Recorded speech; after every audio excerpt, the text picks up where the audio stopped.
Back in high school, my English teacher had our class read The Catcher in the Rye, and for once, we were pretty excited to read. Why? Because it was, well, banned. Apparently. That's all anyone knew about it, and it was enough to intrigue us. But if you want to know how that experience went, just watch the South Park episode about it. Did you get to any dirty parts yet? No, it's still just some whiny, annoying teenager talking about how lame he is. I don't get it, dude. What's so controversial about this? For whatever reason, banned things pique our interest. Books, movies, games. I can think of some banned books. 1984 comes to mind. Banned movies, Cannibal Holocaust. If I were in New York right now, I'd probably be out shopping. But games? I can't really think of any. That's until I went on a quest to find one banned retro game. Believe it or not, there's a Wikipedia page on the subject. If you scroll all the way down to the section on the United States and look at the last line of text, you'll see that the Atari 2600 game Custer's Revenge is banned in Oklahoma City. Now this is a bit of a shock because Oklahoma City is actually where I live, and I've never heard this. So this game is supposedly not banned in the US, not banned in Oklahoma, but banned only in the capital, Oklahoma City. Sure enough, you can find this mention in countless articles, but the Wikipedia page for the game itself says it's nothing but fake news. So that's left up to your own judgment. Anyways, let's dive into this apparent banned game. Firstly, there's two versions of it. The one we'll be looking at is Custer's Revenge, where you play as General Custer on his mission to, yeah. There's also a gender-reversed version called General Retreat, which was only available in Europe. In it, you actually play as the Native American girl with the mission of doing what to General Custer?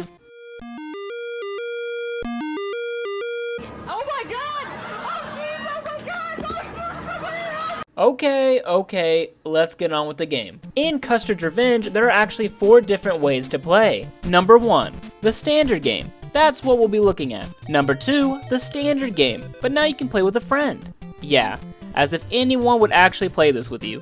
Number 3, back to 1 player, but now throw some cacti in there that randomly disappear and reappear.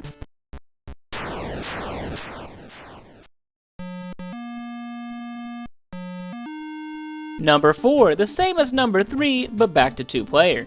Your goal is pretty simple. There's a Native American girl named Revenge, tied up on what I think is a cactus, though on the cover it looks like a totem pole. I'm not even gonna comment on Custer's appearance.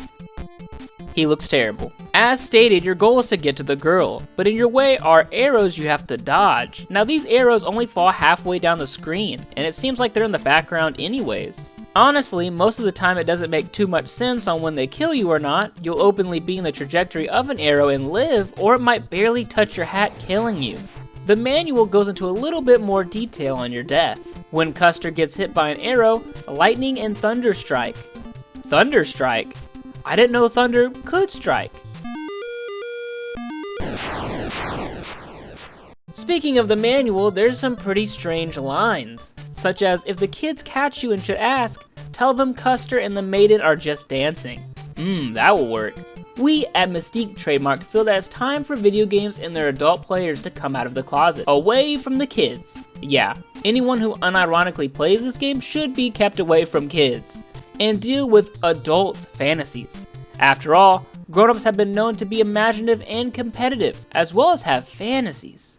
Is this people's fantasy? Now, it's not too hard to imagine why this game could be banned. Oklahoma itself has a high number of Native Americans living in it, and the things you are doing are not exactly tasteful, 'cause you know. But don't worry, the developer of this game has stated Custer was seducing the maiden, and that she was a willing participant. A statement that's countered by the back of the box, which says she's not about to take it lying down. Now, I'd imagine it's hard to be a willing participant when you are tied up in the middle of a battlefield. But this begs the question, who exactly tied her up? Clearly not Custer, cause he's having to dodge projectiles to get over there. Clearly not Revenge herself, so who? I guess the same thing could be said about the other version, who tied up Custer? These are just the things you start noticing after playing for a few minutes, because this game is insanely boring. Like, without the pixel feathers, would you know this is supposed to be a Native American? Or what's up with the lone teepee in the background? Why is Custer completely naked aside from his boots, a handkerchief, and his 10-gallon hat? Why is there a black line under the teepee? What are these cactus number 4 symbols underneath the game? That's the only thing I can actually answer. It's how many lives you have. You start the game off with 3, and every 50 points you score is an additional life. And every time you get one, it kicks you back to the start. So, is there any reason to play this game? Well, the more points you score, the more difficult it becomes. Basically, the arrows move faster. That's about it. There's no ending. Just this, for all time. Guess how much this game came out for back in 1982?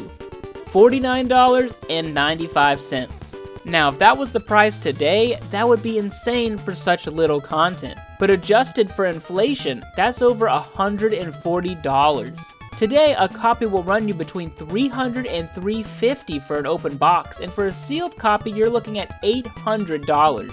Far more than the console the game is played on. So, is it worth it? You've seen one of them called Custer's Revenge? Yes, I have. What is it like?